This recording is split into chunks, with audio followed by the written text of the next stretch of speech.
Bonjour et bienvenue sur cette vidéo dans laquelle nous allons voir comment vous allez pouvoir créer des cartographies de type choropleth. On va voir ce que c'est. Et des cartographies également en 3D à l'aide d'Excel et bien sûr d'un jeu de données. Donc ici nous allons démarrer par une cartographie de type choropleth et dans l'énoncé, ici on vous demande de réaliser une représentation cartographique des densités d'habitants pour chaque commune. Donc la première chose à faire ici, c'est qu'on va sélectionner la plage des données que l'on souhaite représenter. C'est exactement pareil que pour un graphique classique.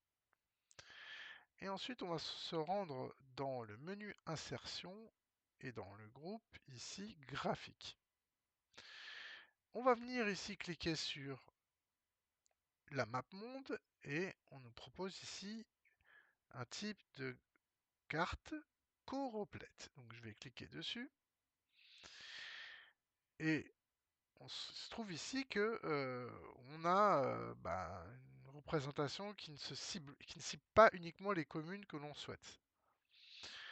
Donc ce qu'il va falloir faire ici, c'est de dire à Excel que l'on souhaite faire un zoom et uniquement représenter les communes qui comportent des données. Donc pour ce faire, on va cliquer sur la carte, on va double-cliquer d'ailleurs. Ici, j'ai un menu qui s'appelle mise en forme des séries de données et on va aller dans les options. La projection cartographique, c'est le système de calcul, hein, donc on va laisser en automatique. La zone de la carte, ici, on va choisir seules les régions. Alors, vous voyez ici le terme région plutôt comme les zones hein, qui contiennent des données, ou les périmètres, hein. Donc là, ce sont des communes. Je sélectionne ça. Et automatiquement, vous voyez que donc ça ne représente uniquement les communes qui disposent du nombre d'habitants dans le fichier source ici.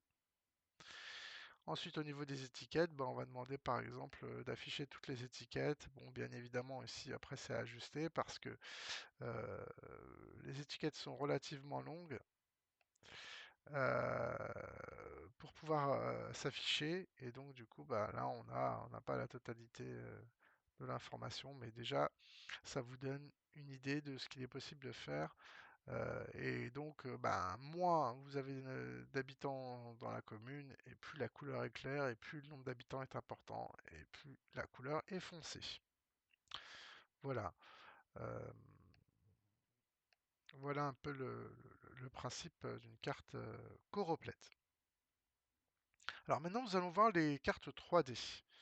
Les cartes 3D, toujours pareil, imaginons nous avons un jeu de données avec les communes qui comportent le plus d'habitants, hein. C'est-à-dire que là, ça part de Paris jusqu'à Bordeaux et ensuite on a un nombre d'habitants, même principe. Donc on va sélectionner les données que l'on souhaite représenter. On va se rendre également dans l'onglet Insertion, mais là, on va pas aller dans le groupe graphique, mais plutôt dans le groupe Présentation. Et ici, vous voyez un petit icône avec le terme 3D Maps. Donc c'est ce qu'on va faire. Et on va cliquer sur Ouvrir 3D Maps. Pardon.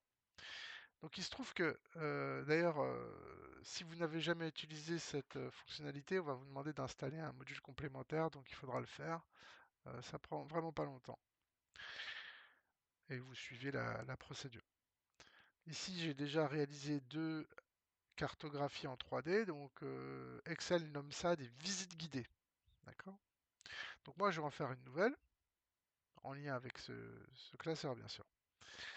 Et vous retrouvez ici dans une nouvelle interface dans laquelle vous avez la carte du monde en 3D, une liste de champs disponibles en lien avec ce qu'on a sélectionné précédemment, et ensuite ici on a la possibilité de régler le type de représentation graphique.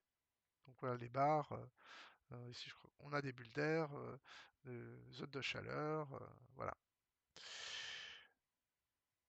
Et donc, on va prendre ici l'emplacement, c'est quoi qu'on souhaite représenter, ce sont les villes. Mais attention, il va falloir préciser quel est le type de données. Donc le type de données, c'est l'intitulé des villes. C'est ce qu'on va sélectionner. Et vous voyez que déjà, les, les villes ont été positionnées sur la carte.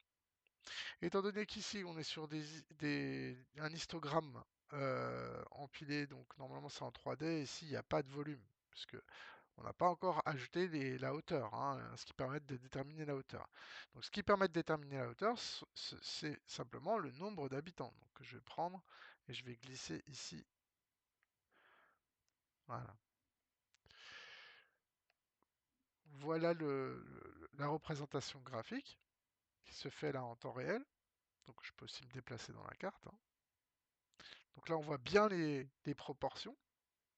Je peux également ajouter des étiquettes de carte, c'est simplement pour avoir les grandes villes et le nom des pays aux alentours.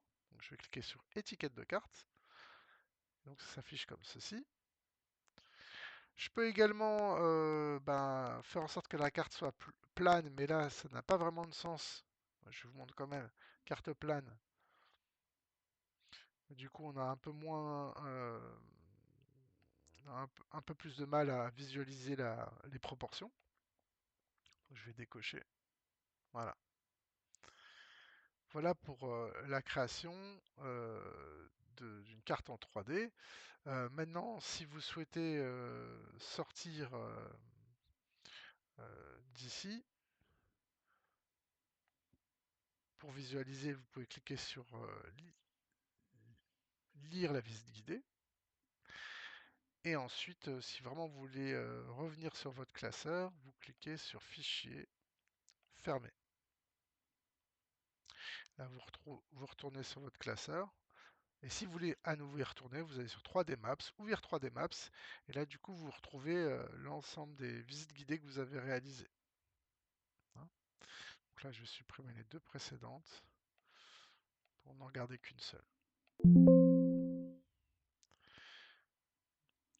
Voilà pour une petite introduction rapide des cartographies dans Excel. Je vous remercie pour votre attention et à bientôt!